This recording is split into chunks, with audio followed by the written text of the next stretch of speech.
ৰাজ্যখনৰ কিছু গুৰুত্বপূৰ্ণ প্ৰশ্ন আৰু মৌলিক কথা বতৰাই যেতিয়া চৰ্চাৰ মাজলৈ আহে তেতিয়াই মুখ্যমন্ত্ৰী ডক্টৰ হিমন্ত বিশ্ব শৰ্মাই অতি কৌশলেৰে এই বিষয়সমূহক অন্যফালে নিয়াৰ কাৰণে চেষ্টা চলাইছে। শেহতীয়াভাৱে কাৰ্বি আংলঙত যি ঘটনা ঘটিলে এই বিষয়টোক লৈ মুখ্যমন্ত্ৰীয়ে স্পষ্টভাৱে কথা কোৱাৰ পৰিৱৰ্তে অইন কথা বতৰাবিলাক অৱতাৰণা কৰিছে।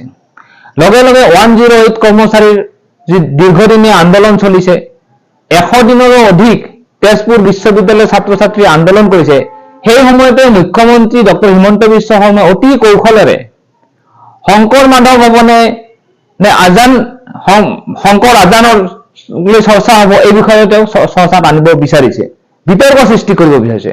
কথাটো হৈছে অসমৰ মানুহে শংকৰ মাধৱক গুৰু হিচাপে মানে চৰ্চা কৰে, সন্মান কৰে।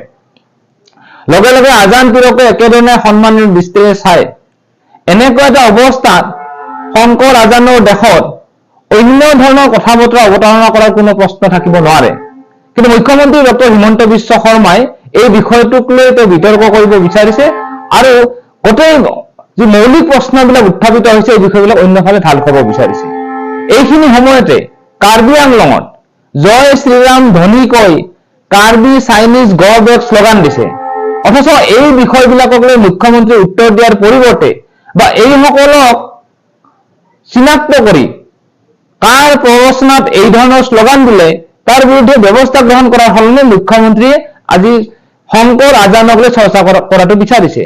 একে সময়তে নলবাৰীত দেখিছো যি সময়ত প্ৰধানমন্ত্ৰীয়ে গীৰ্জাত গৈ সান্তাক্লজ হৈ বৰদিনৰ শুভেচ্ছা জ্ঞাপন কৰিছে, মুখ্যমন্ত্ৰীয়ে লাখ টকা খৰচ কৰি বাতৰি কাকতত বিজ্ঞাপন দি বৰদিনৰ শুভেচ্ছা জ্ঞাপন কৰিছে, সেই সময়তে নলবাৰীৰ স্কুলত নলবাৰীৰ বজাৰত গৈ বজৰং দলৰ কৰ্মীয়ে যেতিয়া লণ্ডভণ্ড কৰিছে সেই সময়ত মুখ্যমন্ত্ৰীয়ে অন্য কথা অৱতাৰণা কৰিব বিচাৰিছে। 108 কৰ্মচাৰীসকলক আজি তেওঁলোকে অসমৰ ৰাইজক যি ধৰণৰ সেৱা আগবঢ়াইছে তাৰ পৰিৱৰ্তে মুখ্যমন্ত্ৰীয়ে তেওঁলোকক চাকৰিৰ পৰা বৰ্খাস্ত কৰাৰ কাৰণে উঠি পৰি লাগিছে। এটা ভয়ানক ষড়যন্ত্ৰ। তেওঁ অচিনাকি মানুহ চিনাকি মানুহৰ আজি কথা বতৰাবিলাক অৱতাৰণা কৰিব বিচাৰিছে। অথচ অসমৰ এইসকল চিনাকি মানুহ, অসমৰ স্থায়ী নিবনুৱা যুৱক যুৱতীসকলে যে ইয়াত কাম কৰি আছিলে, 108ৰ জৰিয়তে সেৱা আগবঢ়াই আছিলে, তেওঁলোকক আজি নিম্নতম যিটো স্বীকৃতি সেই স্বীকৃতি দিয়াৰ পৰা তেওঁলোকে বঞ্চিত কৰিবলৈ ওলাইছে। অকল 108 কৰ্মচাৰীৰ কথাটোই নহয়, 26,000 NSM কৰ্মীয়ে আজি চৰম অনিশ্চয়তাত দিন কটাবলগীয়া হৈছে। ভেঞ্চাৰ শিক্ষানুষ্ঠানৰ শিক্ষকসকল আজি চৰম অনিশ্চয়তাত আছে। এইবোৰ প্ৰশ্নক লৈ মুখ্যমন্ত্ৰীৰ কোনো উত্তৰ নাই। লগে লগে যি নিউ পেঞ্চন স্কিমক লৈ যিটো আন্দোলন চলিছে, এই নিউ পেঞ্চন স্কিমৰ সম্পৰ্কতো মুখ্যমন্ত্ৰীৰ কোনো উত্তৰ নাই। অথচ অসমৰ মন্ত্ৰী MLA তেওঁলোকে নিউ পেঞ্চন স্কিমৰ সলনি অল্ড পেঞ্চন স্কিমত তেওঁলোকে পেঞ্চনৰ ব্যৱস্থাটো কৰিছে। লগে লগে আমি দেখিছো অসমৰ যি কৃষক ৰাইজ আজি ধান উৎপাদন কৰিছে, সৰিয়হ উৎপাদন কৰিছে, এই যিটো নিম্নতম মূল্য দিয়াৰ কথা আছিলে, ধানৰ যিটো নিম্নতম মূল্য আছিলে সেই মূল্য দিয়াৰ ক্ষেত্ৰত আজি কোনো ধৰণৰ ব্যৱস্থা নাই। চৰকাৰে যদি ধান ক্ৰয়ৰ কৰাৰ কাৰণে যিটো ব্যৱস্থা কৰাৰ কথা আছিলে, আজিলৈকে কোনো এটা অঞ্চলত তেওঁলোকে ধান ক্ৰয়ৰ ব্যৱস্থা কৰিব পৰা নাই। আৰু সাধাৰণ কৃষকে বজাৰত অতি কম দামত ব্যৱসায়ীৰ হাতত কম মূল্যতে আজি ধান বিক্ৰী কৰিবলগীয়া হৈছে। এইবোৰ প্ৰশ্নৰ মুখ্যমন্ত্ৰীৰ আজি উত্তৰ নাই। ইয়াৰ উপৰিও আন এটা গুৰুত্বপূৰ্ণ কথা হৈছে গোটেই ৰাজ্যখনত ঋণৰ জালত বন্দী কৰিছে।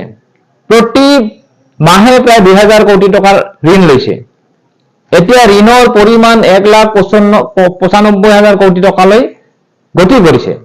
এনেকুৱা এটা অৱস্থাত মুখ্যমন্ত্ৰীয়ে এটা বিকল্প ব্যৱস্থা গ্ৰহণ কৰা আৰু মৌলিক যি সমস্যা, কৃষকৰ সমস্যা, কৰ্মচাৰীৰ সমস্যা, ভেঞ্চাৰ শিক্ষানুষ্ঠানৰ শিক্ষকৰ সমস্যা, ঠিকাভিত্তিক কৰ্মচাৰীৰ সমস্যা, এই সমস্যাবিলাক সমাধান কৰাৰ ক্ষেত্ৰত কোনো ধৰণৰ পদক্ষেপ গ্ৰহণ কৰা নাই, বৰঞ্চ মৌনতাহে অৱলম্বন কৰিছে।